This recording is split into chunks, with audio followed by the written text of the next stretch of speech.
C'est une part très importante, je dirais, de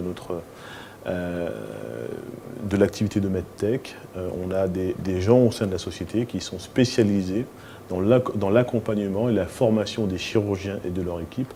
Et c'est une activité dont on est particulièrement fier parce que c'est ce qui permet effectivement d'avoir les résultats que connaît MedTech aujourd'hui, c'est-à-dire une totale satisfaction de nos utilisateurs et plus de 1500 opérations qui ont été réalisées grâce à la technologie ROSA.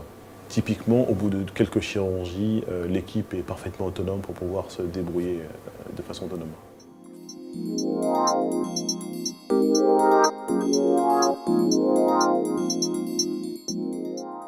Alors, lorsqu'on dit que la robotique chirurgicale est coûteuse, c'est pas nécessairement vrai. C'est-à-dire qu'on a tendance effectivement à associer la robotique chirurgicale d'une façon générale à un dispositif qui est effectivement extrêmement cher. Pour ce qui est de ROSA, je rappelle que le prix est d'environ 400 000 €.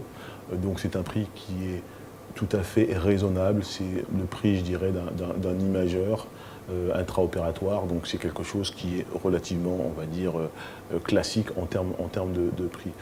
Pour ce qui est effectivement de la logique, je dirais, de rentabilité, parce que bien sûr ça c'est important, même si la santé par ailleurs n'a pas de prix, mais elle a un coût, ça va dépendre bien évidemment de l'activité de l'hôpital, ça va dépendre des spécialités chirurgicales pour lesquelles la technologie va être utilisée, mais en tout cas notre retour à nous, c'est que nos utilisateurs utilisent encore et toujours plus le robot ROSA dans leur pratique chirurgicale.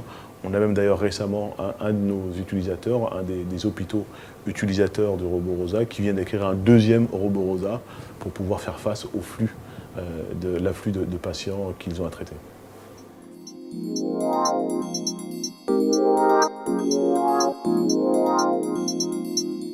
On est entré dans une ère où la relation du patient aux soins et à l'hôpital a complètement changé. Aujourd'hui, les patients sont parfaitement informés, grâce à Internet notamment, des technologies qui existent et ce qu'elles permettent d'apporter dans le soin de certaines pathologies.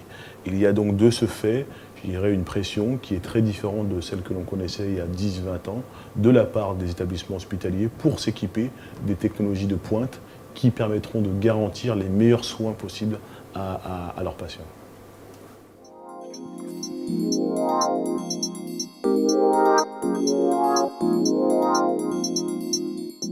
Alors, pas encore, même si effectivement la robotique a un rôle à jouer également dans tout ce qui est pour la formation, c'est-à-dire que grâce aux fonctions virtuelles, on a la possibilité de permettre aux chirurgiens de planifier et d'effectuer de façon virtuelle un acte chirurgical. Aujourd'hui, force est de constater que la robotique n'est pas encore rentrée dans le cursus de formation des chirurgiens. Mais peut-être que ça va arriver un jour.